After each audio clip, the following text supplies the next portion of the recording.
Good evening, and thank you for joining us. I'm Carlo Romero, Senior Business Advisor for Partnerships at StreetEasy, and your host for tonight's conversation with StreetEasy economist Nancy Wu and top New York City agent Krista Nichols about the current state of the market and buying a home in New York. Today's conversation is part one of our Spring Home Buyer series, a week of events designed specifically to answer your questions about each step of the home buying journey. We hope these conversations offer a foundation of knowledge about market dynamics and the process of buying a home in New York City. Tomorrow, we'll be speaking with more industry experts on the topics of preparing your finances for a purchase and breaking down what you need to know about the closing. Also, if you're in the market for some free StreetEasy swag, you're in luck. Following this webinar, a brief survey will appear on your screen. To thank you for your time and feedback on this event, you'll be gifted an item of your choice. Just don't forget to fill it out. Now, a quick overview about what you can expect tonight. In a moment, I'll be welcoming StreetEasy economist Nancy Wu to the screen. Today's market is anything but normal, but Nancy will walk you through her research on current trends we're seeing. After Nancy shares her research, I'll introduce Krista Nichols, top New York City real estate agent with the brokerage Sirhan. Krista will share insight about the home buying timeline and process and why working with a knowledgeable professional is so important. Following my conversation with Krista, we'll be digging into some of the questions you submitted upon registering for the event. So make sure you stay tuned to hear your questions answered. We will answer as many questions as we can in the time we have. Okay, let's get down to the data. I'd like to welcome StreetEasy economist Nancy Wu to the screen. You may recognize Nancy as a frequent author of original research on the New York City housing market. She's an expert on a variety of topics, including affordable housing, rent versus buy, and how recessions impact rents and pricing. And she was recently named to Crain's New York's 40 Under 40 list for 2021. I'm excited for you to hear her actionable insights, and I'll be back after Nancy wraps up. Nancy, take it away. Thank you, Carlo. I'm Nancy. I'm the economist at StreetEasy, where I live in this data day in and day out. And we produce quarterly and monthly market reports on sales and rentals. So we're always looking at different ways to look at this data in a way that's important for buyers, for sellers, for renters. And I have to tell you, it's a really exciting time to be an economist right now. And it's even more exciting to be a buyer. Looking at the data out there, buying a home is a huge challenge. And it's been a really busy quarter for New York City sales markets. So my goal today is to help you walk out with an idea of the market so that you can make the most informed decisions when you're buying a home.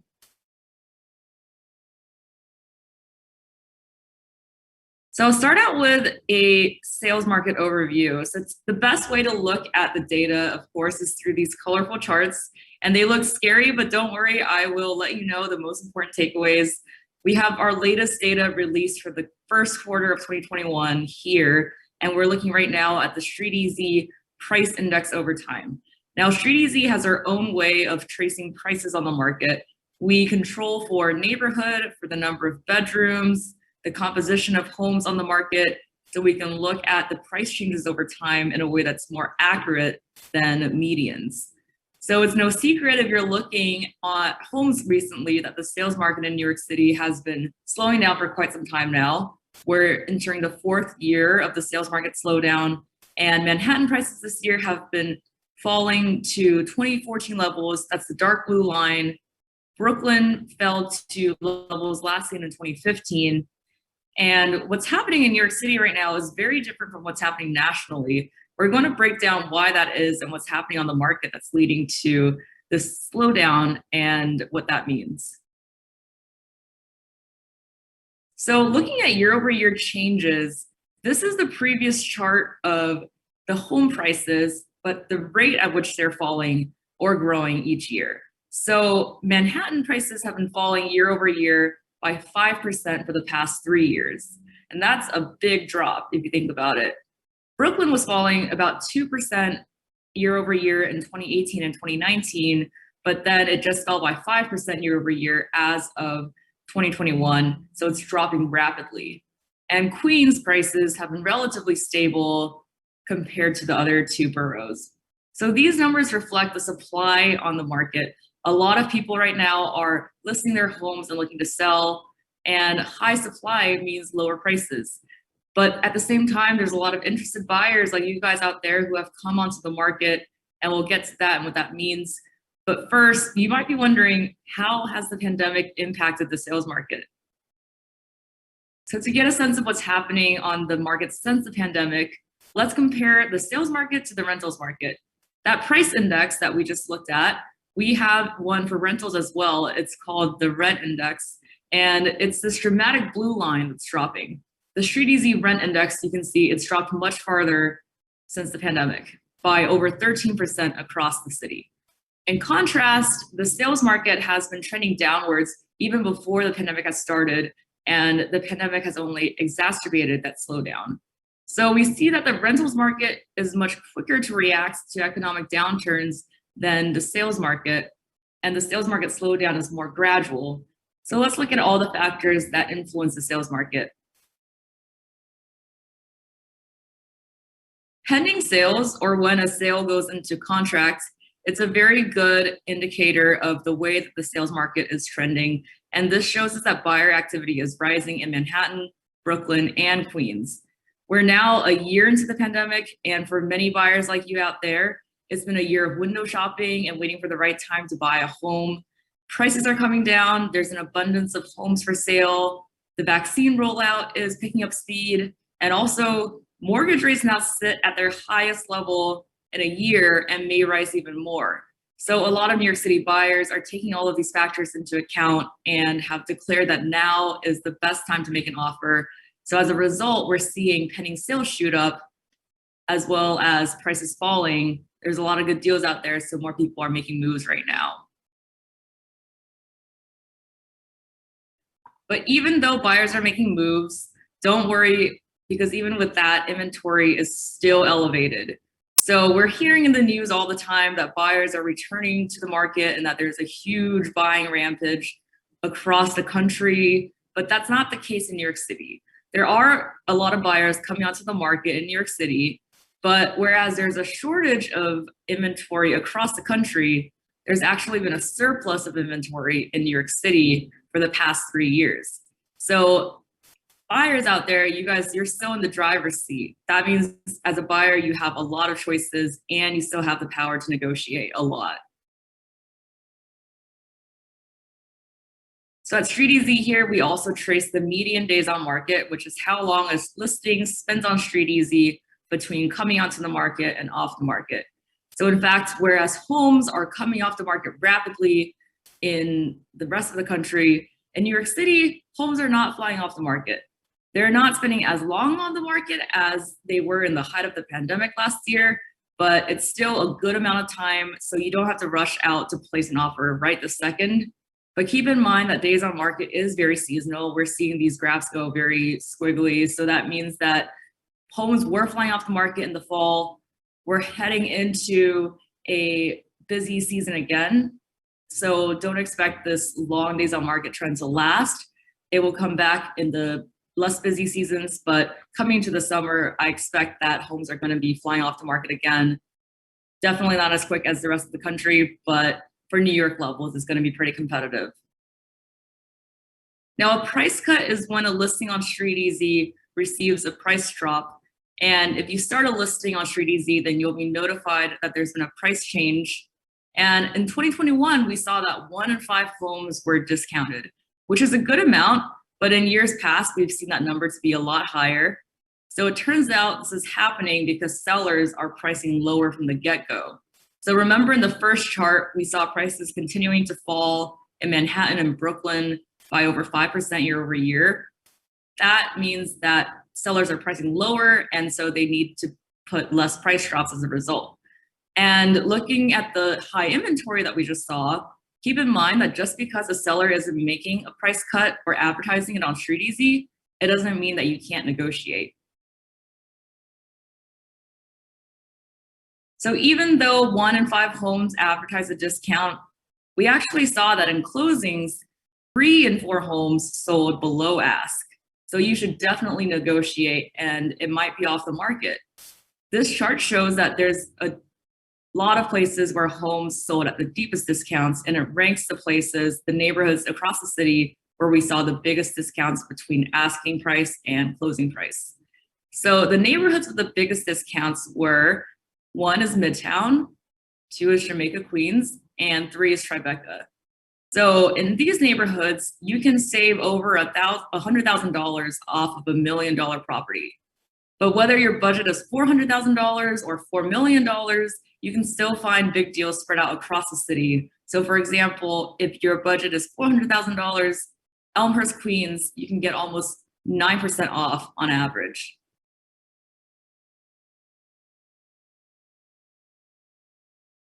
And while we were just talking about discounts, there are also a lot of areas that are heating up.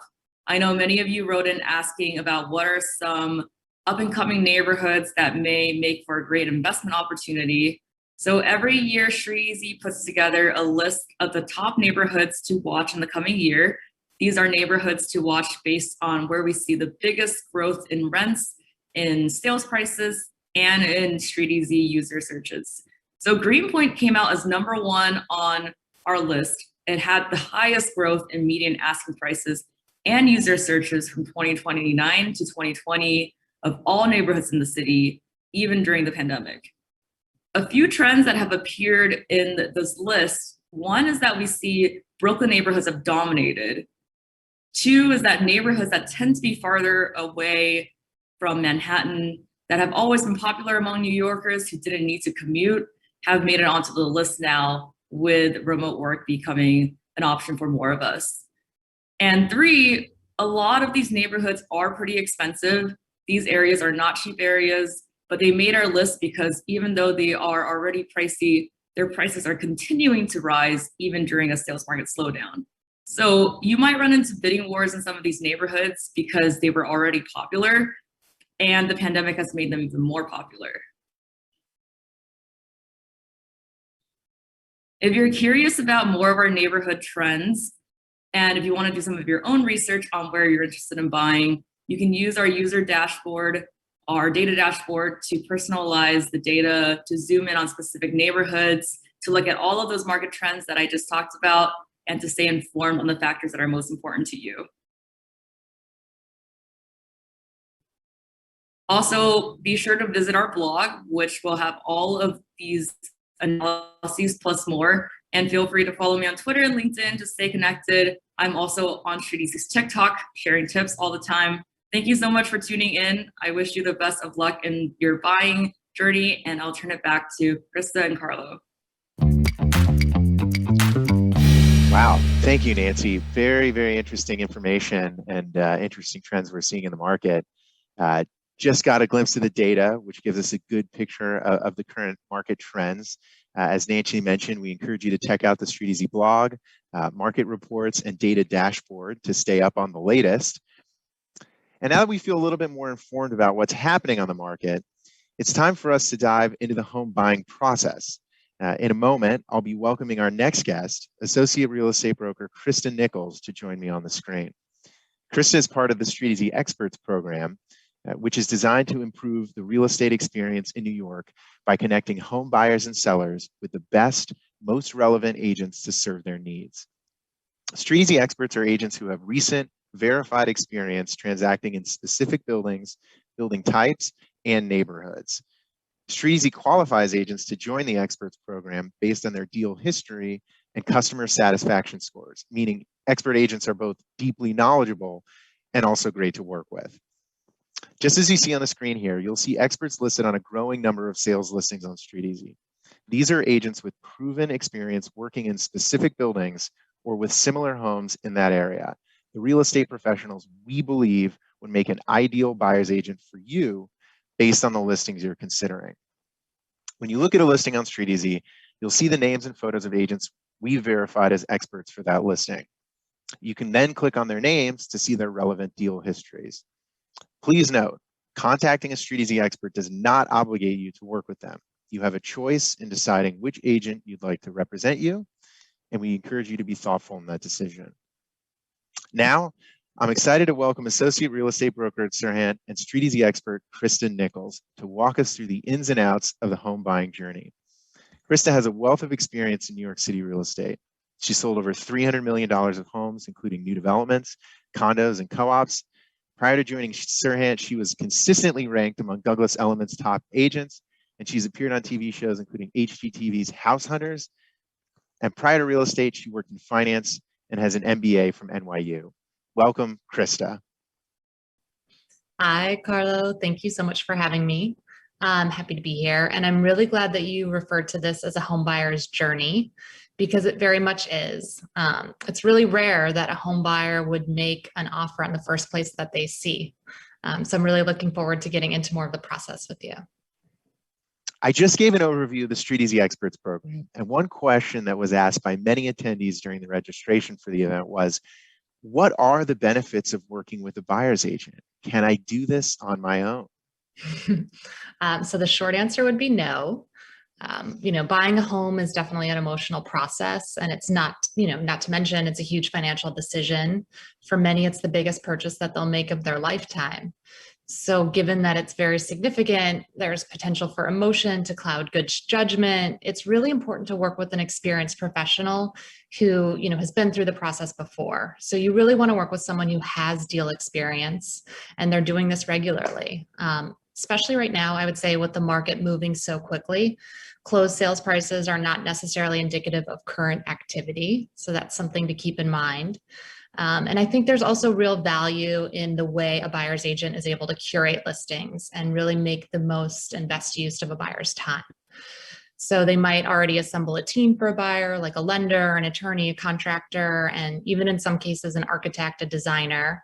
And they really guide buyers throughout the whole process. So it doesn't become as overwhelming when it's, sort of rolled out in bits and pieces. I think a good buyer's agent will also secure the best deal, and it might not only come down to price. So sometimes it's negotiating a more favorable timeline for a buyer if they want more time, or if the seller actually needs more time. Sometimes the seller will value that over a higher price. Wow. So there are a lot of reasons to work with a buyer's agent, which I think you very clearly define. With that in mind, how does a buyer go about finding a buyer's agent, and when should they get someone involved in the process? Yeah, so I think you did a great job of walking everyone through the process of, sending an inquiry on StreetEasy. You're automatically connected with the StreetEasy expert, and this is someone who already has deal experience and experience working with buyers. They might even have specific experience working in that particular building. And I think it's a really important distinction, that there's a seller's agent who's responsible for marketing the property, for getting the highest price for their seller, whereas you really need someone on your team who has your best interest. And that's when a buyer's agent comes in.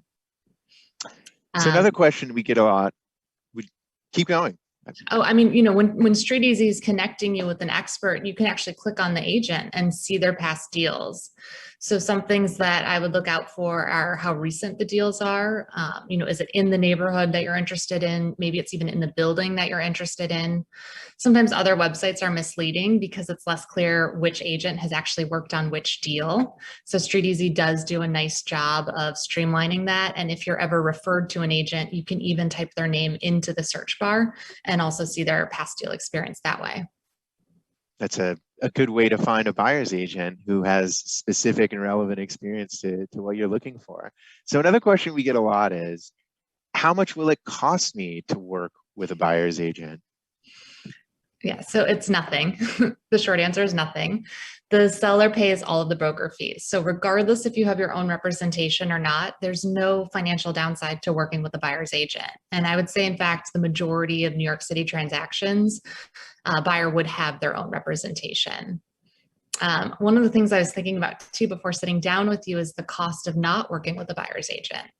So some of the most difficult conversations I've had to have in the past few months are with now sellers who unfortunately did not have a buyer's agent when they purchased from maybe a coworker or their landlord, and they thought at the time they were getting a great deal. And now, I have the difficulty of having to explain to them that we're going to have to sell at a loss. So there's no cost to working with a buyer's agent, and in fact, there might be some risk if you don't. Yes. Good to know. So specific to the market, we saw a lot of data about the trends and what's been happening over the last year. Very, very interesting environment we're in. How has the search process changed since COVID-19? Am I at a disadvantage if I don't attend as many open houses in person? How is the process different than it was before COVID? So the search process has definitely, I would say, become more efficient. If anything, it always started online, but now there's even more emphasis placed on video tours. And that's one of the reasons why our firm, Serhant, has been so successful in this current market, because of the digital presence that we create for properties. Buyers have also become more selective of the units that they actually want to go and see, which I've noticed. So there's less time spent attending open houses. And this is also, again, when a good buyer's agent can really add a lot of value and curate the listings, narrowing options down for a buyer who doesn't have like a week's worth of time to go and view multiple units. And maybe they're not even in the city. So I've been doing a lot of virtual tours, even with buyers who are outside of the city. So you mentioned curation a couple of times as one of the things that a buyer's agent can do and has a lot of value for buyers who have limited time. Everybody has limited time. Yes. So, what's different for the buyer of different home types? When you talk about curation, co-ops are relevant for some buyers and not others. How is the process different? Co-ops versus condos, new developments versus townhouses. Share a little bit about that. Sure. Yeah. So, I think just big picture, buyers generally start their search being very open to all types of buildings, all types of product, as we would refer to it in the industry. And really, after they start viewing several properties, they become much more opinionated in either wanting new construction, or if they really like character, then it probably is like a pre-war co-op. And the other polarization that I'm seeing right now, especially with the pandemic, is that buyers either want a full service building with amenities because maybe, during the pandemic, that was the only gym that they even had access to, or they're saying, hey, I'm not using these amenities at all. I'm fine with the virtual doorman and my monthlies are lower as a result. So co-ops, when you're applying or you're submitting bids, they generally require a REBNY financial statement. So on these forms, you're actually disclosing your income, and you're also disclosing your post-closing liquidity or savings. Most co-op boards require at least 30% in terms of the percentage of debt to income. So after you purchase the co-op, they would want to see that the new monthly expenses going forward are only 30% of your income. Co-ops require board interviews as well, which is different.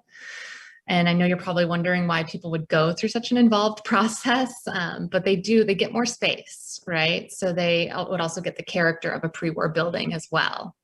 On the flip side, and much more of an easy process, would be condos that generally only require a bank pre-approval letter. And new developments are usually purchased ahead of being able to move into a unit. So, at contract sign, you're generally expected to put anywhere from 10 to 15% down. The remainder of your payment is not due until you can actually close on the unit, which, would be actually able to occupy the unit. Sometimes new developments, though, buyers are asked to waive a mortgage contingency, which is a little, concerning as a first-time home buyer. So in this unfortunate event that there is, something like a job loss, they would still technically have to close on the property, even if they don't have access to a loan.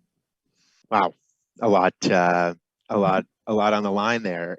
And I think you mentioned it briefly, but remind me, how do the down payments differ, and how do the financing allowances differ between condos and co-ops? Yeah, so sometimes co-ops actually require more down, and that's unfortunately building by building. So there's no real efficient way of knowing ahead of time without kind of just reaching out to the having your buyer's agent reach out to the listing agent and really confirming the total percentage of financing the building allows. So I think, more typical of a co-op would be like 75%.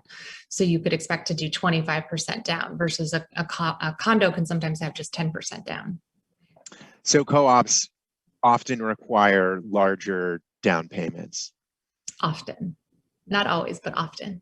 Got it. So once I found something that I love, and we've reached a deal, and maybe we've signed a contract, what does the typical timeline look like between, submitting an offer and the closing date? So, this can really depend on how firm of a stance a buyer and a seller is taking. So, assuming that everyone is agreeable and that you get to an accepted offer, the next step is that the contract of sale would go out to the attorney of your choosing. So the buyer's attorney is then reviewing a contract. They generally have anywhere from 5 to 7 business days. So during this time, they might be going back and forth on notes with the seller's attorney, but they're also reviewing on your behalf the condo, if it's a condo or co-op, the offering plan, as well as the building financials. So they're doing the due diligence to really get the contract to a version, a format that they would suggest that you sign off on. When that happens, usually the seller will turn around and countersign within 24 hours. And that's the period where you refer to being in contract. So now you're officially in contract. If you're financing, a lender would send out the appraiser. That could take another 2 weeks. And that's what's required for a full commitment letter to be issued. If you're applying, either to a condo or a co-op board, the board technically has up to 4 weeks to approve you.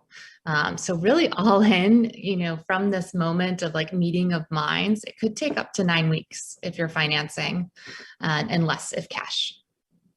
Wow. So that's a timeline that buyers should keep in mind. And that's assuming that, your offer is accepted and the contract review and diligence process goes somewhat efficiently. Smoothly, yes. Got it.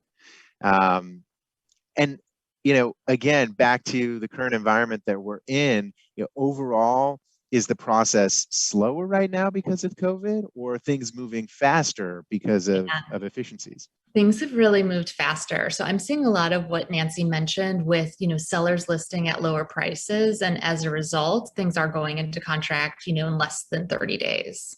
Also for the most part, attorneys, lenders, appraisers, I had someone get pre-approved over a weekend because we were getting into a competitive bidding situation. So I think everyone's working very efficiently from home these days. Got it.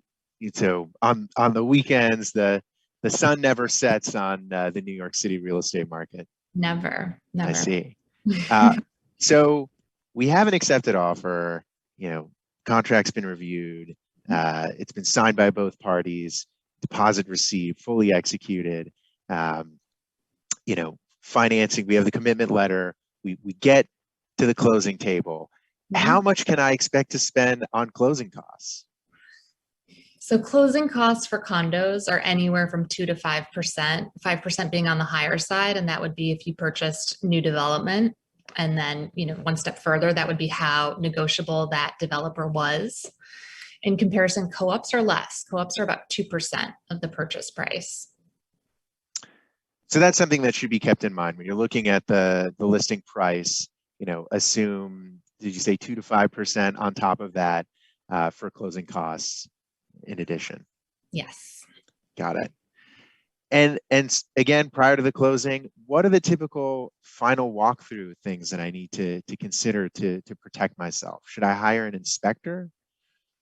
So, typically with condos and co-ops, buyers do not hire inspectors. And just the general thought process is that they have an attorney who's reviewing the building financials.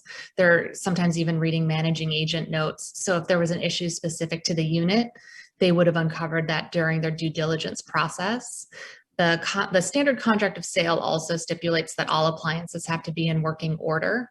So that's really kind of, a reason why people would maybe waive an inspection, but I do see inspections when it comes to full floor units. So if someone maybe has mechanicals in the unit that are specific to only their unit, they would hire an inspector. Definitely with townhomes, people would hire a home inspector. And the most, I would say the best home inspectors that I've seen are able to turn around reports, even within the same day, because the market is getting competitive in the sense that a seller's not going to accept an offer that's contingent on a home inspection. So if you can kind of, get that under your belt, like even during the contract review period, and feel comfortable to sign within those 5 to 7 business days, I think you could definitely have a good deal. Got it. So it depends on the home. So if it's in a condo or a co-op that's in a larger building, a lot of the information you'd be looking for in an inspection would be in the minutes of the of the board, reviewed Yeah. by the attorney. But if it's a house, probably good to have Get an someone. inspector. Yeah, Yeah. exactly. And the other nice part too about purchasing new development is that you will get a walkthrough that involves a punch list. And a punch list is an obligation that's usually filed with your attorney and the developer's attorney. So these could be, superficial items that you come across, during your final walkthrough. If there's, a floorboard that's, not quite right, or there's a gouge in the floor, hopefully it doesn't happen. But if there's like a kitchen cabinet that's off hinges, or there's scratches, stuff like that. The nice part about purchasing new development is that would be replaced. I see. Interesting. So new development, another product type that differs a little bit and gives you an opportunity to take a look. Yeah. Cool. Any final tips for buyers who are watching right now, things they need to remember and should consider as they go about this very important and variable journey? I mean, it's a great time to buy, as Nancy pointed out. I would say some of the most successful buyers I've seen in this market have really focused on maybe only 2 to 3 neighborhoods. This is really how they get the best deal, because sometimes they'll even hyper focus on a building. So we will have seen so many units already in that building that when the next one becomes available, they're able to gauge like, hey, I've seen the 4th floor and now the 6th floor is available, better light, and I know that this is the one that I want. So they're able to act much more quickly and expeditiously. The other thing I would mention too, I would try to visit a unit multiple times a day. So once you've kind of identified this property that you really like, and if you're seeing it during the day, there's no harm in asking to see it at night. That's good advice. I think a lot of people may not consider that or think about it. Would you recommend, taking a walk through the neighborhood at different times of the day as well to understand how the difference? Yeah, absolutely. Yeah. Cool. And I think, another misconception is maybe that bids are binding. So even in a competitive market, you can still walk away. When does it become binding? So it becomes binding after you have a signed contract. So then your contract deposit is at stake. So if you walk away, you in theory could forfeit the deposit. Got it. So it's when the pen is to paper and the deposit has been sent that you're really on the hook. You're on the hook. Yeah. Okay. And I know, I mean, this can all sound really overwhelming, but if you have a good buyer's agent by your side, hopefully you don't get to the point of like signing this contract that you now regret. I think a buyer's agent can really streamline the process. And, I take pride in staying calm when things get chaotic. Awesome. Thank you. I think you're absolutely right. That's another illustration of why it's so important to have an experienced and knowledgeable professional working with you and by your side through this process. Well, this has been so informative, Krista. Thank you again for walking us through the process of working with an agent, setting up our expectations for what it's really like to buy a home in New York City right now.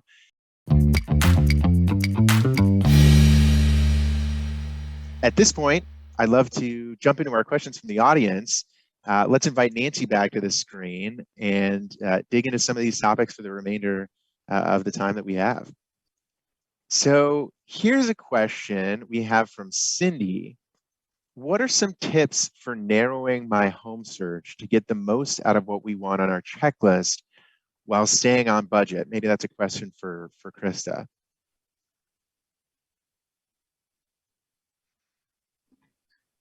One of my mentors always told me that it's going to really come down to price, size, and location. So at least one of those 3 factors is always going to have to give. Explain that to me a little bit more.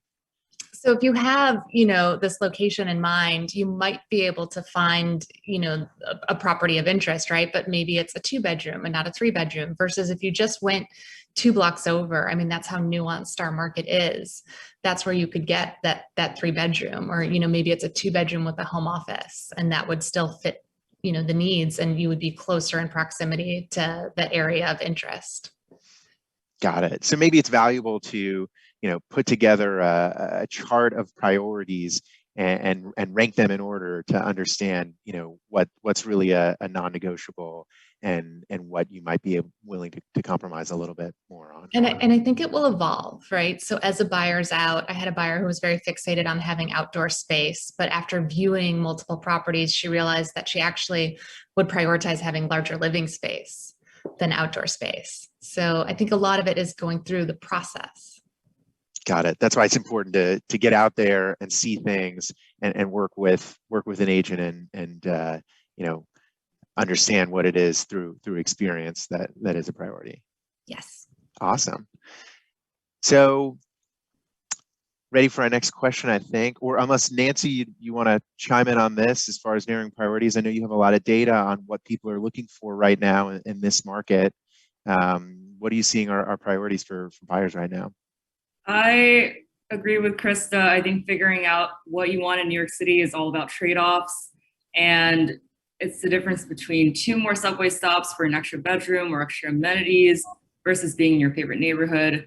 But you got to think about like what your trade-offs are. And we also have our data dashboard where you can look at the prices for various bedroom sizes across different neighborhoods in the city and see trends over time to help you do a lot of research and prepare for you for your negotiations for wherever you choose to look. Awesome. So there's a lot of information out there to inform, what is contributing to the pricing in certain areas and certain products. Cool. All right. Next question. Isabel asks, how likely is it to find a co-op board that allows sublets and or renters? Open to Krista or Nancy. Krista, go ahead. Yeah, I mean, I think it's not unlikely. I do have a nice list going. If anyone has any questions, they can always email me directly. I'm Krista@sirhant.com. But yeah, I mean, StreetEasy actually does a great job of tagging these listings because I think you can go, in the listing or on the building page and see if sublets are allowed. And then another way to gauge that is to just see if there are rentals, so you can look at the building page to see if there are current rentals, past rentals. That would give you a good sense. And I think just one caveat is that there's probably a live-in requirement. So the majority of co-ops will require at least 2 years live-in requirement, unless it's a sponsor sale, which is like a whole other thing and not typical. Usually you're buying a co-op as a resale from another private owner. Subletters are also subject to a sublet fee. So that could be anywhere from 10 to 15% of the monthly maintenance. So that's also something to keep in mind. And they would, of course, have to be approved by the co-op board. Interesting. Nancy, do we have data on the percentage of co-ops that allow sublets? I know it sounds like the policies are variable. Yeah, we have a lot of data, but that's not one that we currently look at, but I would love to have that data for future analysis. But I think Krista nailed it on the head for everything else. Awesome. It sounds like specific to each building. Very, very nuanced. Yeah. Okay, next question from Noonie. How can you tell whether it's best for you to rent or buy? I'm going to start with Nancy on this question. Ultimately, it's a personal choice. We're in a really unique time in the market right now where rents are going down dramatically. But keep in mind, a lot of the big rental discounts come from concessions. So if you get a 4 or 5 month concession, which there are tons of these on the market, surprisingly right now, keep in mind that a year from now, once your lease is up, you might have to pay the gross rent again. So renting seems to be a short-term, really affordable option right now, but there's also a lot of good options for buying. StreetEasy did do some analyses on what we call a tipping point, which is the point at which it makes more sense to buy rather than rent. And it gives you the exact months for each neighborhood. You can find that on our StreetEasy blog if you search for the tipping point analyses. So that is one resource that we have looking at some data that we have. Krista, any thoughts to I add? think it's really interesting. I'm definitely going to check that out. I think this also goes back to getting in touch with the lender because I think, people, especially like first time home buyers, maybe they assume they can qualify for 20% down, but at the purchase price that they're hoping for would actually be 25% down.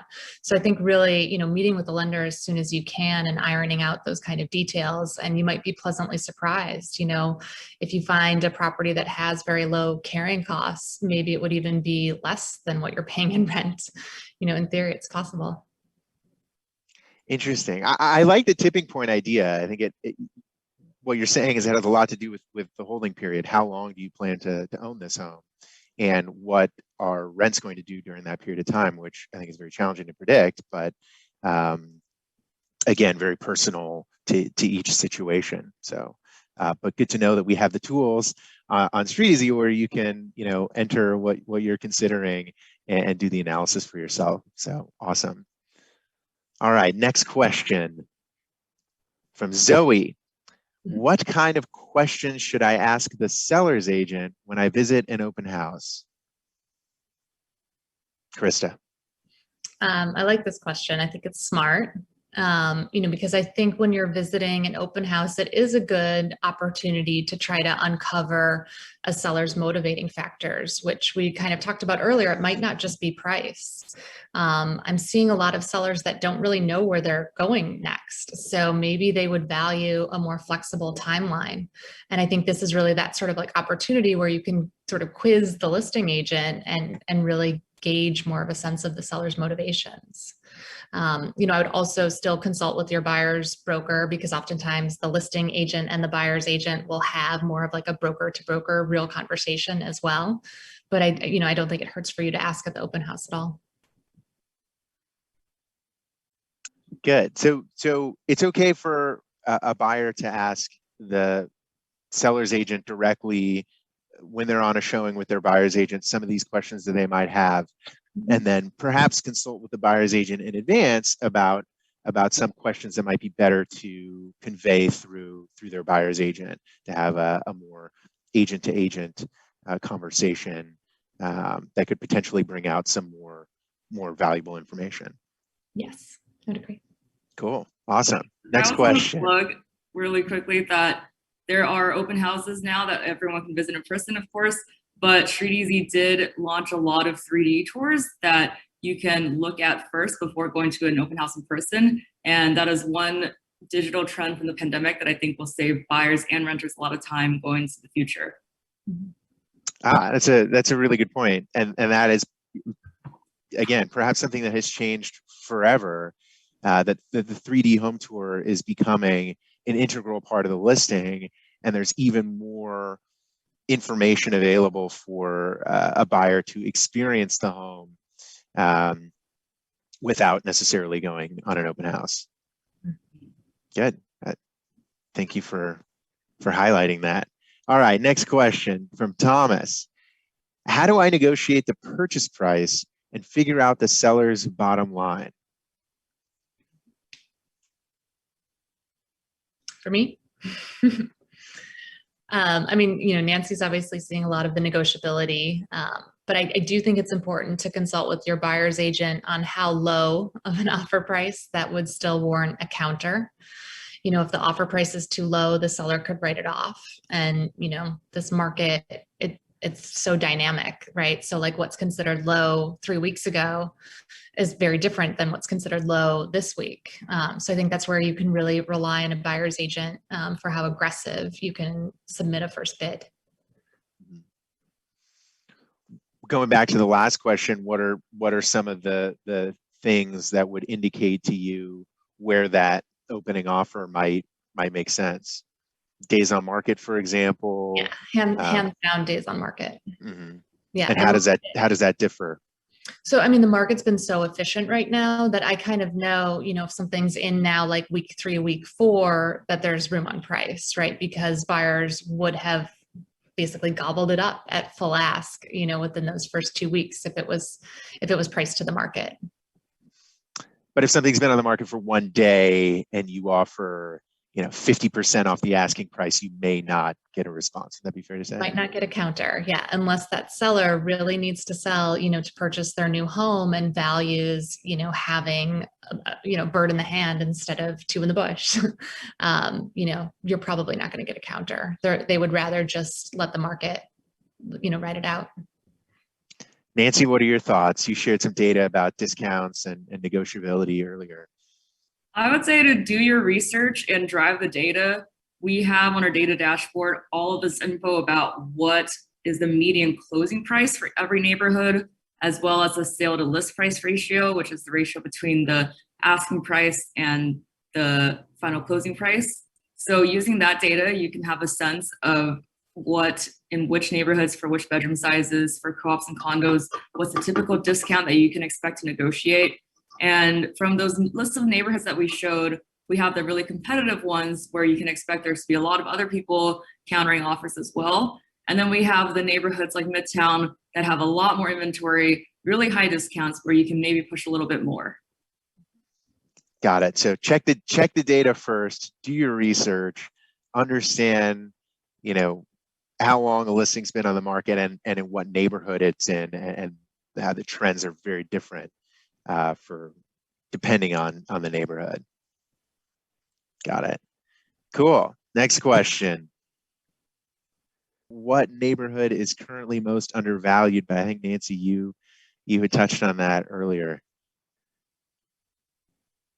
Yes, so we looked into the neighborhoods that have the biggest discounts or the biggest difference between the final closing price and the asking price. And we have the top 10 neighborhoods that we looked at in 2020, which starts with Midtown, Jamaica, Tribeca, but it has a large range of different prices and different boroughs represented.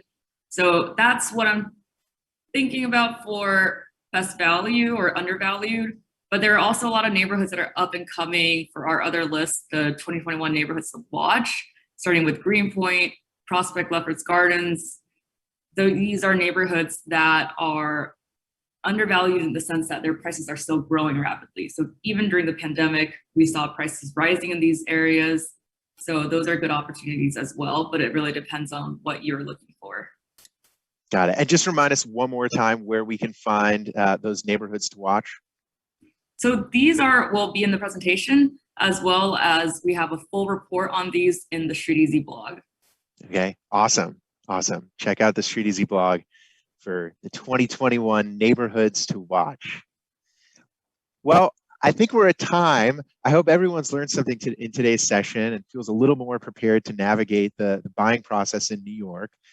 Once again, I invite you to check out tomorrow night's webinar. You'll be hearing from a local mortgage lender and real estate attorney who will walk you through preparing your finances and applying for a mortgage, and the role of the real estate attorney in the home buying process, which is something we heard a lot about today. If you're looking for more advice, guides, and research for buyers, I encourage you to visit the StreetEasy blog at streeteasy.com/blog, where you can find that and much more. Remember, please fill out our brief survey that will appear on your screen right after the webinar concludes. This will help shape future presentations and make sure they are most valuable to you. Thank you again to Nancy and Krista, and thank you everyone for tuning in today. We look forward to seeing you again tomorrow. Have a great night.